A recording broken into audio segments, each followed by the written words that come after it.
You know, life often feels like a long road full of questions we never quite finish asking. Have you ever looked up at the sky at dusk and wondered, what if today were the day Christ returns? It's a question that gently stirs the soul, not to frighten us, but to awaken something deep inside, a quiet awareness that time is precious and every breath is a gift. Over the years, I've spoken with people from every walk of life, the wealthy, the broken, the young, the old, and I've learned this. No one is truly afraid of death itself. What we fear is living without meaning, without love, without faith. I remember an elderly woman who came to see me one autumn afternoon in California. She held my hand and whispered, "Pastor, I'm not afraid to die. I'm afraid that when he comes, I still won't have forgiven the person who hurt me." Her words stayed with me, because forgiveness, that quiet, invisible act of grace, is what prepares the soul for heaven. Sometimes we think being ready for the Lord means knowing prophecies or understanding signs. But more than anything, it means having a heart that's willing to love again, even after being wounded. The world today is loud, filled with headlines, noise, and confusion. People chase truth through science, politics, and self-help books, yet still feel empty inside. And maybe you've felt that too. Maybe you've prayed and wondered, "Lord, are you still here?" The answer, my friend, is yes. He's still here, not in the noise, but in the quiet moments of your heart. He's in the sunrise that breaks after a long night. He's in the peace that doesn't make sense, the one that whispers, "You are not alone." So today, I invite you to pause, just for a moment. Breathe. Feel the stillness around you. If your soul has been tired, let these words be a soft reminder. God has not forgotten you.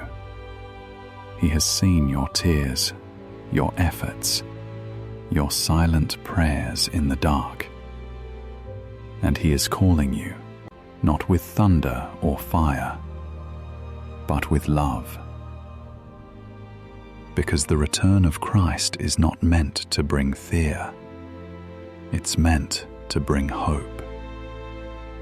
Hope that what's broken can be healed, that what's lost can be found, and that your story is not over yet. When we look at the world today, it's easy to feel that something has shifted. The storms seem stronger, hearts seem colder, and faith often feels like a forgotten language. But the Bible already told us these days would come. Days when love would grow faint, when people would chase after their own desires and forget their Creator. Do not rush the tea. Yet even in this or the chaos, lessons of the past. I don't see the end of hope. Everything arrives exactly I see the when it is beginning meant of to. awakening. Because before every great revival, there is always a moment when the world feels like it's falling apart. Sometimes, God allows darkness not to destroy us, but to make us long for His light again. A friend of mine once said, "Faith doesn't grow in comfort. It grows in the storm." Maybe that's true for you too. Maybe your heart has been through its own storm.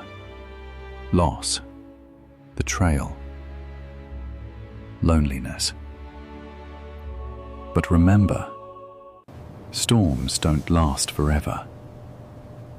Every night has a sunrise waiting at the edge of it. And perhaps, just perhaps, what feels like the end right now is really an invitation. An invitation to return home, to rebuild your faith, and to let God write the next chapter of your life. Many people today expect God to speak through miracles or visions, but I've learned that He often speaks in the quiet, through a moment of peace when you least expect it, through the kindness of a stranger, or through a verse that suddenly feels alive. I remember once, during a season of doubt, I asked God, "Where are you?" And in the silence, I felt a simple thought rise in my heart. I never left. That's how God speaks.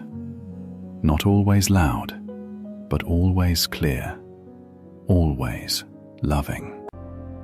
If you quiet your heart long enough, you'll hear Him too. Some people spend years studying prophecies, counting numbers and trying to guess the day of His return. But I often tell them, the clearest sign of Christ's coming is not written in the sky. It's written in our hearts. When love returns to the human heart, when compassion overcomes pride, when forgiveness becomes more powerful than revenge, that's when heaven begins to draw near. Because Jesus never said, "They will know you are mine by your knowledge." He said, "They will know you are mine by your love." And that, my friend, is the sign we should never stop watching for. So what does it mean to be ready for His coming? It doesn't mean living in fear or building bunkers underground. It means living each day with an open heart, ready to forgive, to give, to love, and to let go of bitterness. It means being a light in your neighborhood, a comfort to those who mourn, a friend to the lonely.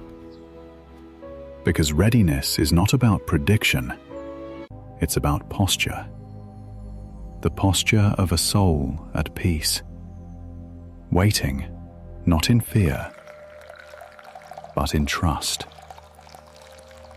When Christ returns, may He find us not hiding, but shining.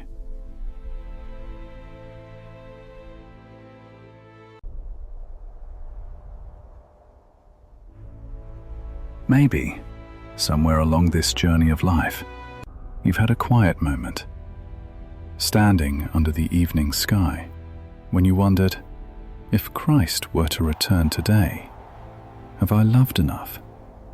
Have I forgiven enough? I once met an elderly woman who told me, "Pastor, I'm not afraid to die. I'm only afraid that when He comes, I won't have forgiven the person who hurt me." That confession broke my heart. Because deep down, our greatest fear isn't death. It's the thought of meeting God with a heart still heavy with bitterness. To be ready for His return isn't about knowing the date. It's about knowing peace. The world today often feels like it's collapsing, filled with wars, confusion, and broken trust. Many people ask, where is God in all this? And my answer is simple. He's right where He has always been. He's in the hands that serve the hungry. He's in the prayers whispered by the lonely. He's in the tear that falls when you finally let go of hate. Even in chaos, His presence is quietly steady. The return of Christ isn't meant to terrify us. It's meant to remind us that love will have the final word. Not fear, not death, but love. I once counseled a man who had lost everything: his job, his family, his hope. He said, "I believed in my success, in my plans, in my strength, but now I have nothing left to believe in." I looked at him and asked, "What about God?" He was silent. Then, with tears in his eyes, he said, "I forgot he was still there." Months later, that same man came back. His life wasn't magically fixed, but his heart was healed. He said, "I didn't get back what I lost, but I found peace." And that, my friend, is the miracle of grace. God doesn't always remove the storm. He calms the storm inside of you. If you're still breathing today, it means God still has work for you to do. It might not be grand or public. It might be a simple prayer for your children, a kind word to your neighbor, or a meal shared with someone in need. No act of love is too small in the eyes of heaven. When Christ returns, he won't ask how much money you made or how many followers you had. He'll ask, "Did you love me? Did you love others?" Because every gentle word, every forgiven offense, every quiet prayer, all of it becomes light that leads someone home. So lift your head, dear friend. Don't look at the world with fear. Look toward heaven with hope. For as the Gospel of Luke says, when these things begin to happen, lift up your heads, for your redemption draws near. God has not forgotten you. He is closer than your next breath. When that trumpet sounds and the sky opens wide, those who have kept the faith will not tremble. They will rejoice, because the King is coming. And when he calls your name, may your heart answer with peace and love, saying, "Lord, I'm ready to go home."